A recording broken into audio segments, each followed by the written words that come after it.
Hey everyone, Brooke here, and I am back with another video. I hope wherever you are in the world today is treating you well.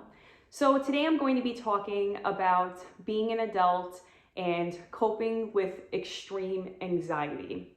For those of you who don't know, I have been dealing with anxiety my entire life. And not like the cute anxiety like, oh, a test is coming and I'm anxious, or like, oh, this gives me anxiety, this sticker is the wrong way, and I don't like it, whatever. I'm talking about like true textbook anxiety, obsessive compulsive disorder, and Tourette syndrome. So just if you guys are new to this channel, I'll introduce myself real quick. My name's Brooke. I'm a 35-year-old mother of 3 daughters that are my world. I love them to pieces, and I am constantly on a journey to become the best version of myself and for my children. I am a woman that is in the trades. I am a welder, and I'm also a plumbing apprentice.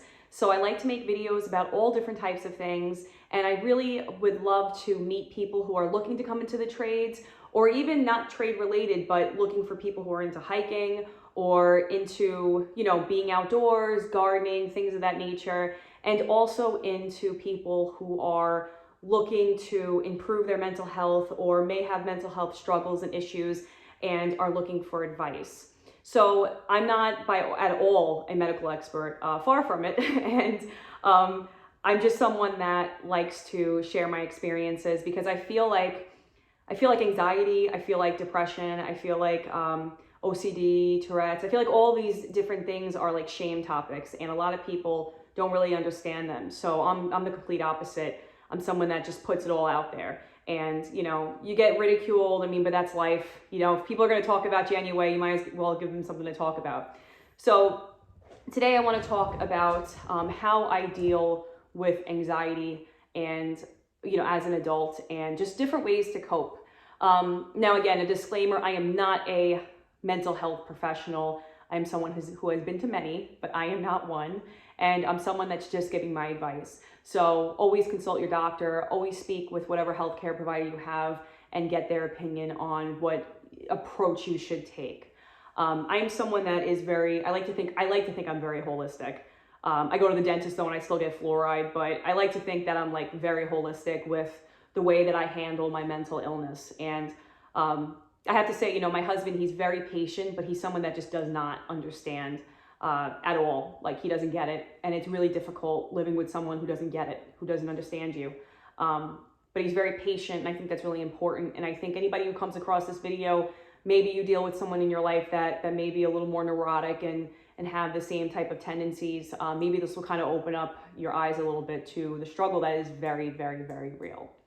So I'm someone that has been dealing with anxiety my entire life, since I was a young child. And it got progressively worse as I got older. I started noticing that I was getting like tics, and I couldn't control them. And if I didn't do them, I'd feel really crazy. I feel like I couldn't control it. I couldn't control, like, for example, let me give you guys, I don't want to like redo a tic, but it might be like moving my arm a certain way, okay? And this started when I was about 11 or 12 years old. And leading up into that, I was always very OCD. Things had to be a certain way. Things just had to be, like, I'd flick a light switch a certain amount of times to relieve anxiety. I would do certain things to calm anxiety, because if I felt like an anxiety attack was coming, I knew there were different things I could do to fight it. For those of you who know what I'm talking about, you know what I'm talking about. For those of you who don't, just try to follow along. But I noticed when I started to get Tourette's that I had to do something, and I couldn't control it. So like, some people have different tics, some people have audible tics, and some people have, like, I never had audible tics, but I do have like motion tics. And I'd have to do like a movement because it would release whatever tension I'd have, and it'd make me feel better. Something with my neck, something with my eye, something with my arm, have to touch something. Like, it was a blend of like being obsessive and also not being able to control certain movements. I would do things I couldn't stop, and if I didn't do it, I would get extremely anxious. So I dealt with this for years, and I was put, as a young child, I was put on medication. I was on all different types of medications, and I'm not going to say which ones because I don't want to, like, demonize any, but I definitely had interesting experience with a few. And I remember it was such a struggle because when I would take the medication, and again, this is not bashing anyone who takes medication, this is just sharing my story. When I would take the medication, it would make me feel like someone put a heavy blanket on me. And I didn't have those tics as much, or I didn't have, the tics never stopped 100%, but it was the need to do certain things to make sure things were perfect. You know, it was the need to not, you know, I didn't have to switch light switches anymore. And for me, I was someone that it changed. Like I remember I was hand washing for like 2 months straight. I probably washed my hands 1,000 times a day. I was just washing my hands.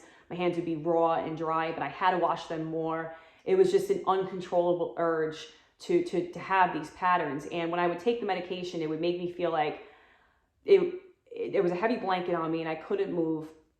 I felt a lot calmer, but I also didn't feel like myself. I felt like a zombie. And I remembered when my parents, my father specifically, rest in peace, he was a man who dealt with a lot of mental health issues, but he always blamed himself for some reason, which was crazy because, you know, maybe some things are hereditary, but it wasn't his fault. You know, I think he just had a lot of empathy because he was one of the only people like in the world that knew like what I was dealing with and how difficult it was. But I remember when he would get the medication ready and I would take it and I'm like I knew if God forbid, if I didn't take it for a day, I would get like crazy. I would get so anxious, so neurotic. And I really felt like the medication had like a chokehold on me. So I remember when I would see him taking it and putting the water out and things like that, I'm like, there you go. I'm going back in my shell. I'm going back. And I told myself as I got older, I was like, you know, when I become an adult and it's up to me to take medication, it was my choice to use it as a tool only. And I wouldn't take it every day. I would go cold turkey, and that's what I did.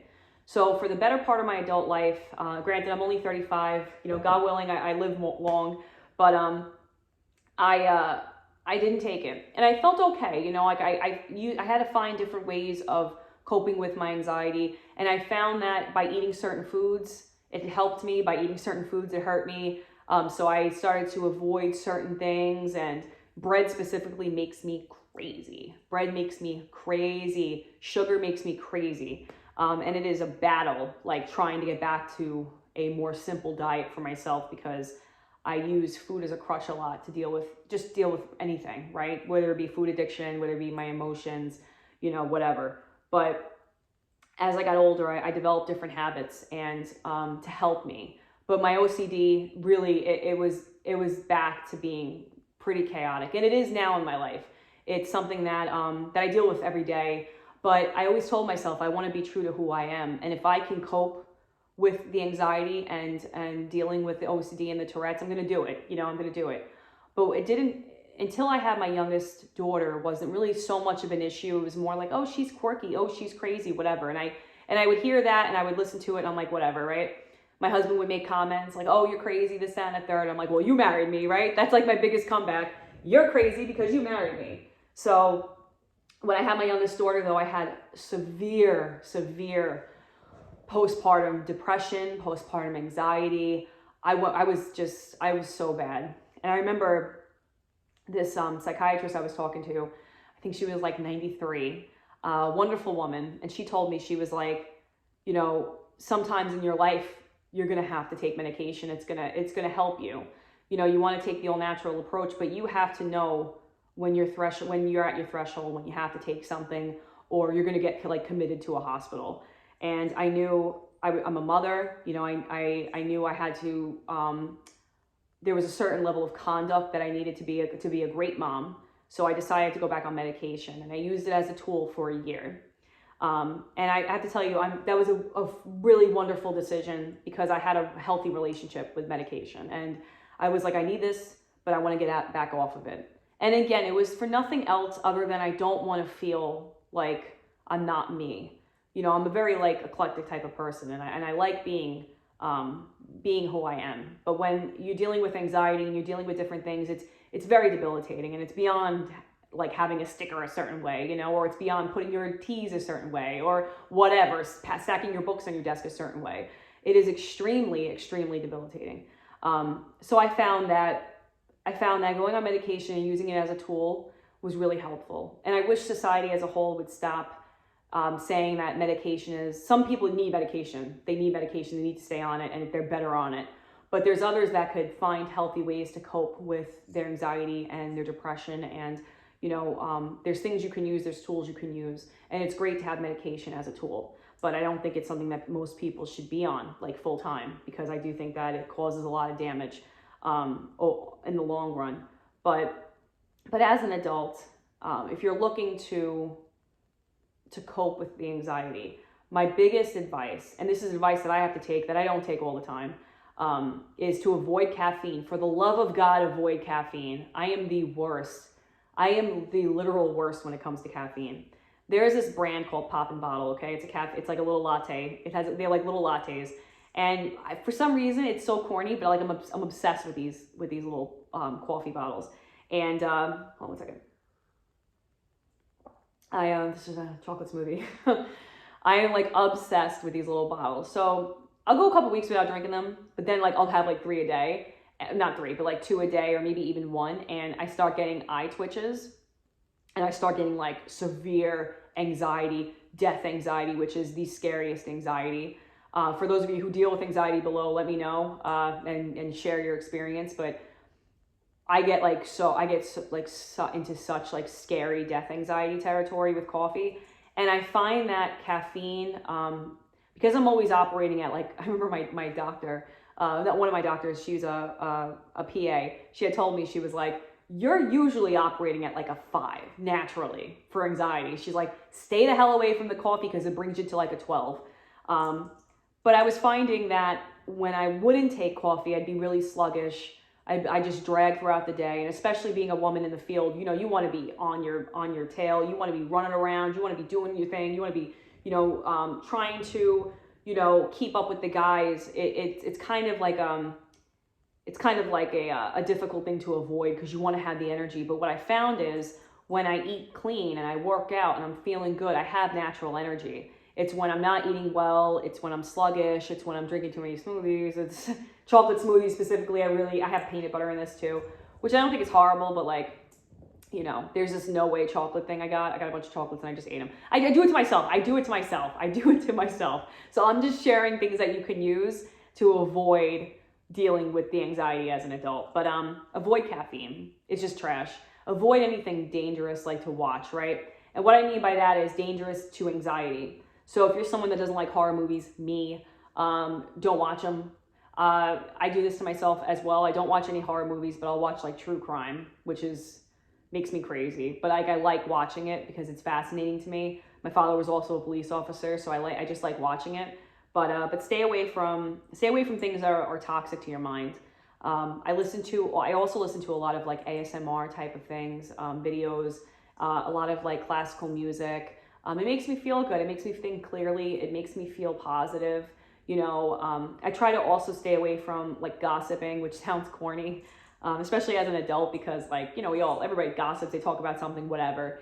But I really try to stay away from that because it's not good. It's not good for me. I'm also someone that I journal a lot. I journal all the time. I'm always writing into something. I had a Hobonichi journal for a while. I just got back to a bullet journal, and I use like an Erin Condren journal. Erin Condren, I think that's how you say it. Journal for like keeping up with my dates and stuff like that for my kids, and just a schedule and whatnot. But I really, it seems to be like a daily habit. You want to have daily habits in place in your life to combat anxiety. Because I'm someone, I don't want to kneel to big pharma with dealing with my anxiety, because I know that I'll never get off of the medication. And I'll share an example with you. And I'm kind of rambling, so I apologize. You can pick up what I'm putting down. Some things you can just leave. But I want to share one thing with you. One medication that worked so well for me when I was having consistent panic attacks, but it scared the life out of me taking it, was, I was going to say gabapentin. That's not it. What do they call it? I guess you would call it Xanax. I guess the name, it was like a generic brand, but the name would be Xanax. And I was told, I'll share my experience. I was told by my psychiatrist, she's like, listen, because at one point in time, I was having maybe 10 panic attacks a day in front of my kids, in front of my baby. I was breastfeeding mother too the entire time. So my hormones were already like, and then you add the panic attacks and you're just like all over the place, right? You're like freaking windshield wipers, like just crazy, right? But But she told me, she's like, listen, she's like, take it the same time every day. It's very important because I felt like every day I felt like I was going to die. I was like, I'm going to friggin' die. I'm going to friggin' die. Like, this is it. This is it. People were like, smoke pot, dude. I'm like, no, I don't want to do any of that bullshit. Like, excuse me, language. I was like, I don't want to do any of that. So anyway, make a long story short, she was like, take it the same time every day. I took it the same time every day. By day 3, I felt so much better. And I was taking like 0.5. I had higher doses, but I would refuse to take the entire dose because unfortunately in my life, I've known people that have overdosed on Xanax because they didn't need it and they were abusing it as a substance. And unfortunately, I know someone that died really young. I think he was like 14 or 15. Rest in peace. But yeah, I know too many people that have gotten addicted to Xanax. So I'm taking it day 3, not getting any anxiety attacks, feeling a lot better, starting to feel like I can look outside. I feel like, okay, you know, I can take my baby on a walk and like, I'm starting to feel better, you know? And then it hits like week 1, taking it every day, not one panic attack.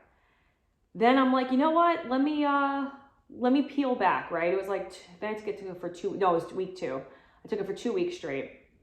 And then I was like, all right, I don't want to get addicted to this stuff because I had also looked during that time about how Xanax works.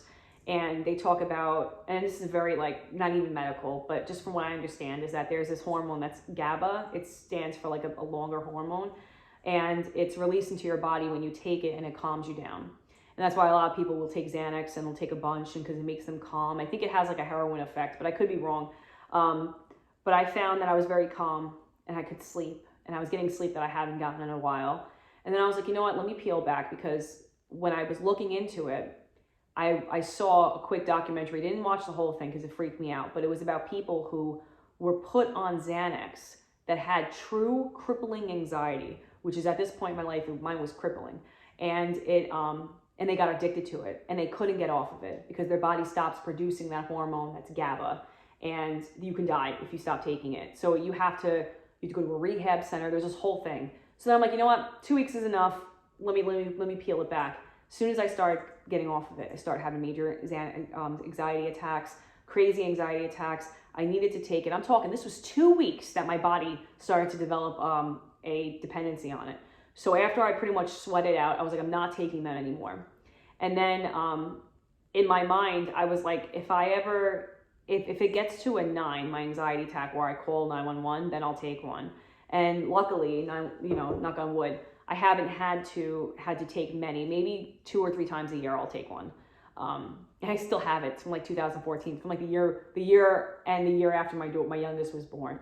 So, it helps. Like again, like I said with medication, it helps, especially as an adult, that you have to find different practices that work for you. Some, dealing with anxiety, sometimes that may be taking a low dose medication or one medication or maybe even 2 medications. I will never judge someone who wants to take medication. I'm just not going to do that. That's not the type of person that I am.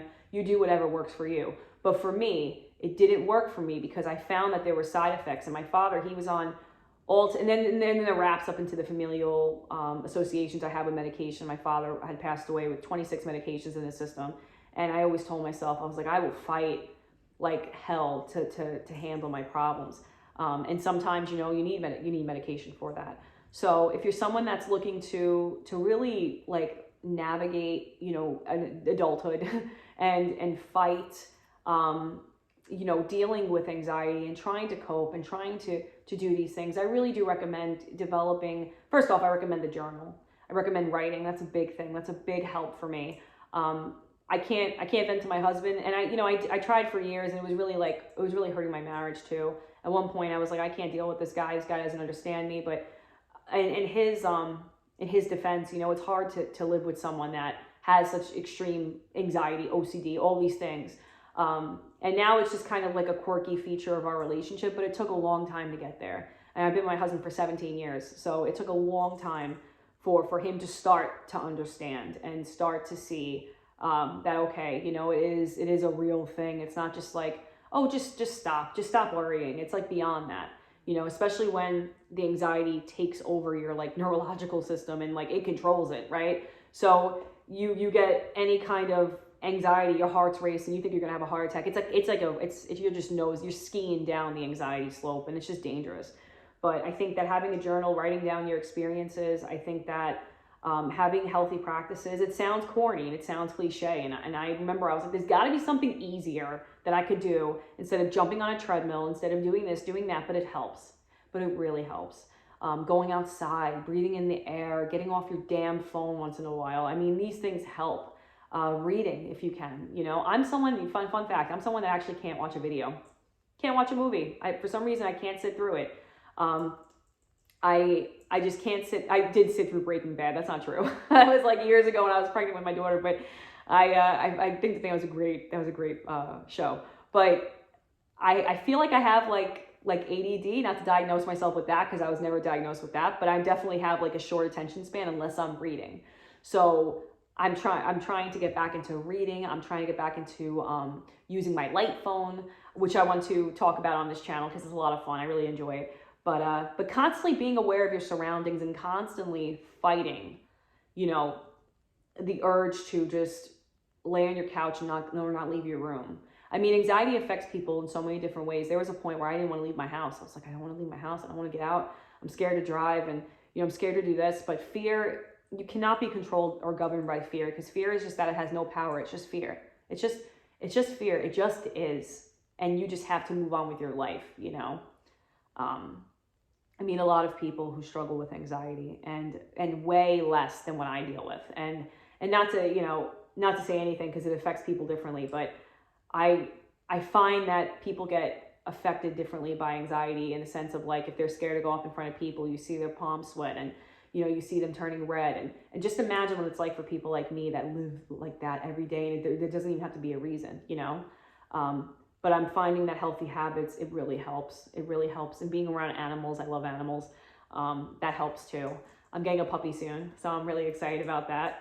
My husband's under duress. He's agreeing, but he is not about that life. He is not, but I am. So there's that. But with that said, I'm sorry I'm rambling in this video. It's a video I wanted to really do for a while. Just talk about anxiety, about how I deal with it, and you know, just be open. It's very much of a stigma. You know, in this society, especially 2022, people want to talk about all different things and they want to raise awareness, but let's raise awareness to people who deal with crippling anxiety, truly crippling anxiety. Let's raise awareness about what Tourette syndrome is, obsessive compulsive disorder, and let's stop just saying those things because they sound cute. Like, the people who deal with it don't think it's cute, you know, they don't think it's, you know how much I hate like flicking a light switch, you know how I feel insane. Like, sometimes I feel truly insane. And before I end this video, let me share this with you. I am so vocal about what I go through, because I want to take the power of people making fun of me away. You know, as a kid, I was bullied relentlessly, like all the time I was bullied, so bad. And I always felt like they had the power. But now as an adult, if you call your own, you know, things out, people, you take the power away from them. I'm in an apprenticeship program, and I have to say, everybody in my class, you know, they're a lot younger than I am, but they're all like really respectful. You know, they make comments. I'm sure they make comments to each other. They call me crazy and stuff, but they're really respectful. Like, one quirk that I have is, I don't want to say it because it's so stupid, but I turn barcodes. I cannot have a barcode face me. Okay, I can't have a barcode face me. So all these guys, they're like bringing in water bottles, right? And they have like the barcodes facing out. So I'm always, if it's facing me, I'm always like, hey guys, can you turn your barcode? Can you turn your barcode? And it's like a joke in class, but it does, I feel like it's important to be honest instead of like sitting there being all anxious. And like last year I was trying to, I walked around the room and I would like slyly turn their bottle, but then I got caught, and I'm like, you know what, how do I explain that, why I was turning someone's bottle? But I think it's important, you know, it raises awareness. Like, we're not, you know, a lot of us are born at a physical disadvantage, a mental disadvantage, and, you know, it's about finding your strength. And, you know, with my girls, like my middle daughter, she's very, she has a lot of anxiety, and I try to talk to her about things, and I want to be a positive role model to my kids, and, you know, tell them it's normal. It's normal. You know, like, some people are born with different things, and, you know, you learn to live with it. And that's really what I wanted to talk about today. Wherever you are, it's, we all deal with different things, but we're all in this together. You know, none of us make it out alive, unfortunately. but we all have different journeys, and it's crazy when you think about like all the different things that people go through. But be kind to each other, and hopefully this video will kind of give you a perspective a little bit on someone who deals with it and some things you can do. And again, I know I rambled in this video, but this is a topic that I would like to talk about more. So if you have any questions, just leave them in the comments below, and I will check you guys back on the next video. Be kind to each other, stay safe, and get off your phones once in a while. Get off your phones once in a while as I shoot this from a phone. All right, guys, take care, friends, and I'll see you back on the next video.